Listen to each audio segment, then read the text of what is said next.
মাঝে সব পেটিগুলোই তো আমায় দিয়ে দিলে। আমি তো এখন পেটিগুলো আপনার পাতে তুলে দিচ্ছি, যখন গাদার মাছ খাওয়া আমি শিখে ফেলেছি। কিন্তু মাস্টারমশাই, আপনি যখন আপনার পাত থেকে আমার পাতে পেটিগুলো তুলে দিতেন, তখন কিন্তু পেটি ছাড়া আপনি খেতেই পারতেন না। আরে খাবো খাবো, বাবলু বড় হয়ে যখন চাকরি করবে তখন দেখো রোজ এই সাইজের পেটির মাছ আনবে। আনবি না? কি হলো মাস্টারমশাই, খাওয়ান।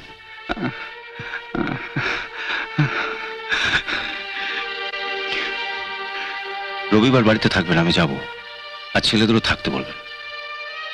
তুমি তুমি সত্যি আমাদের বাড়িতে যাবে তো বাবা? আপনি তো বললেন মিনতির পাত্র দেখে দিতে, তো ওকে একবার চোখে না দেখলে কেমন করে বুঝবো কেমন পাত্রের সঙ্গে ওর ঠিক মানাবে? মানাক না মানাক আমাদের জন্য পাত্র হলেই হলো, কি বলো? ওর কপালে যা লেখা আছে তাই নয় হবে। তুমি সেদিন ছেলেদের বলো তো, ওরা যেন সেদিন বাড়ি থাকে।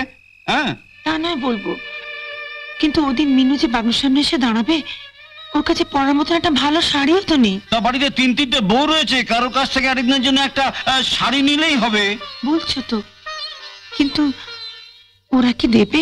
দেব না তা তো একবারও বলিনি মা, তবে অমন বড় লোকের সামনে পরে দাঁড়াবার মতন শাড়ি আমার কাছে একটাও নেই।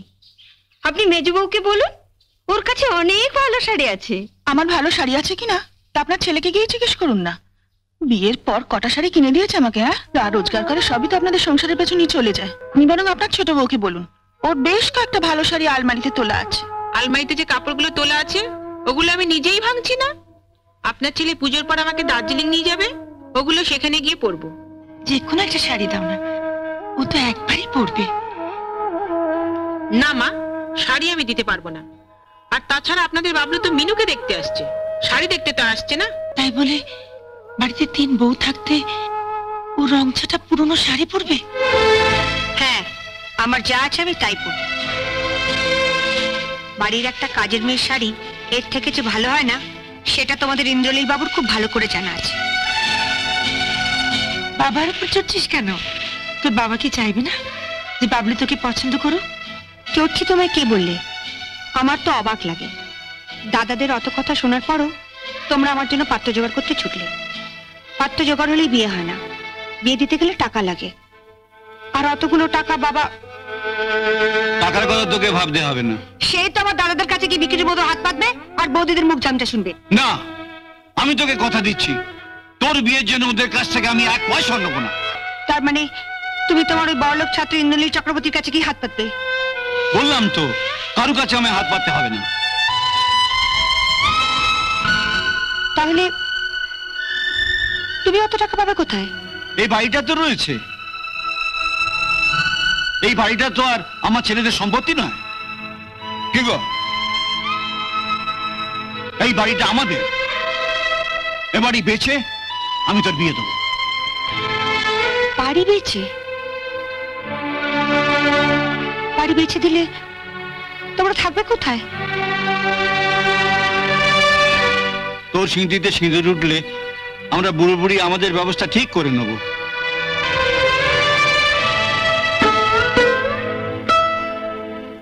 আমার না হয় টাকার অভাব আছে, কিন্তু গায়ে ছাত্রের তো অভাব নেই মা। আর আমি তো ছাত্র পড়ানো এখনো ভুলিনি।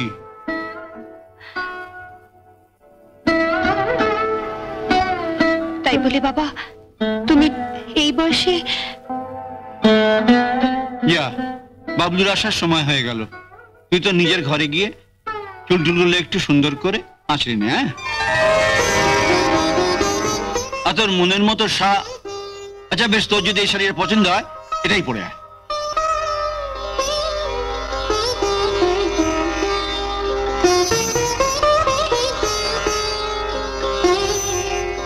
যা।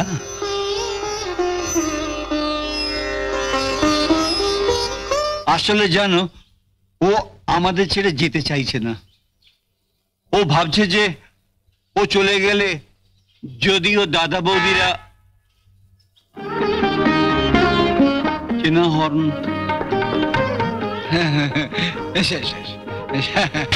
থাক থাক থাক,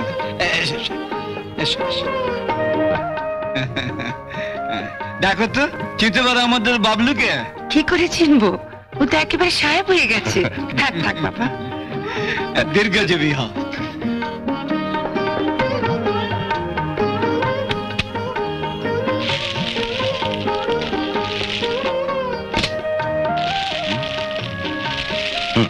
মাসিমা এটা আপনার। মাসমশাই এটা আপনি পড়বেন। হ্যাঁ, এসবের কি দরকার ছিল বাবা? মুখে যাই বলো, মনটা কেমন খুশিতে ভরে উঠেছে বলো। তোমার নিজের ছেলেরা কি কোনোদিন? মাসিমা মেনু কোথায়? ঘরে আছে বাবা। আরে ওকে এটা দেবেন। হ্যাঁ, না না না, দিয়ে এসো, দিয়ে এসো। তুমি বসো বাবা, আমি এক্ষুনি ওকে নিয়ে আসছি। দেখি দেখি দেখি দেখি দেখি দেখি দেখি দেখি মুগাসিল, মুস্তাবাক সিল্ক। রংটা কেমন মেরমেরে। দাঁড়া দাঁড়া, আমি দেখি আমি দেখি। আরে ছাড়, দাঁড়া পরে দেখবে। দাও, ভিতরে বাবলু বসে আছে, এটা গিয়ে মিনুকে দিয়ে আসি। এটা পরেই মিনু আসবে। এটা পড়বো কেন? আগেই তো বলেছি আমার যা আছে আমি তাই পড়বো।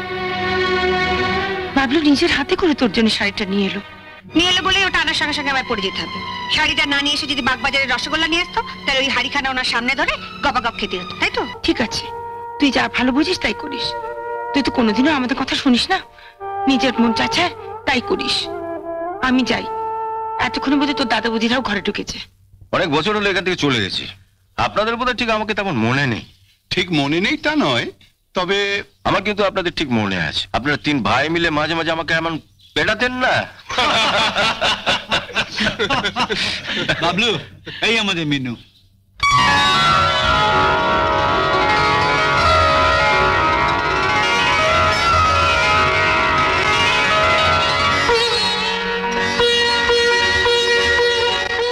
বস।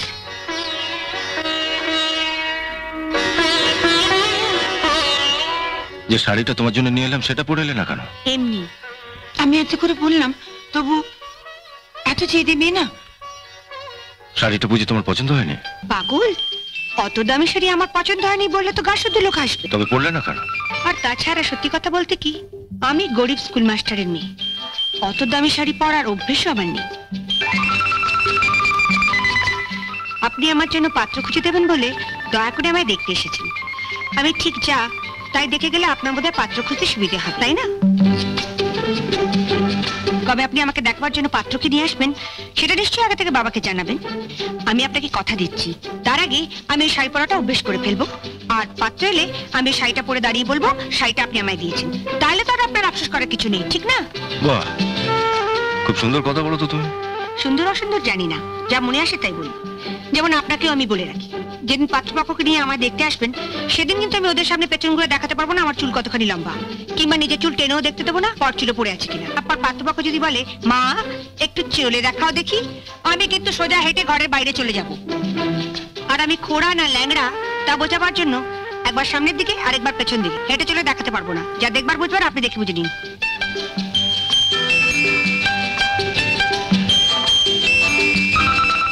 বুঝলেন তো? কিন্তু যারা তোমাকে বাড়ির বউ করে নিয়ে যাবে তারা তো নিশ্চয়ই চাইবে যে তাদের আজকালকার বাড়ির বউ মানে তো বাড়ির ঝি, তার উপর যদি আমার মতন গরিব স্কুল মাস্টারের মেয়ে হয়। আমি তো আর বৌদিদের মতন কপাল নিয়ে আসিনি কে যে বাড়ির বউ হয়ে যাবো সে বাড়িতে আমার মতন একখানা ননদ থাকবে যার কাঁধে সংসারের সমস্ত দায়িত্ব চাপিয়ে দিয়ে আমি বৌদিদের মতন পটের বিবিসে যে গায়ে হাওয়া লাগিয়ে বেড়াবো। বৌদিদের উপর তোমার খুব রাগ দেখছি। ওসব রাগ টাগ বুঝি না, যা সত্যি তাই বলছি। সামনেই তো আছে, জিজ্ঞেস করুন না মিথ্যে বলছি কিনা। আমি আবার কাউকে ভয়টাই পাই না। তুমি ওর কথা কিছু মনে করো না বাবা। এমন আরো অনেক ভিডিও দেখতে এই চ্যানেলটি সাবস্ক্রাইব করে নিন এবং পাশের বেল আইকনটি প্রেস করে দিন।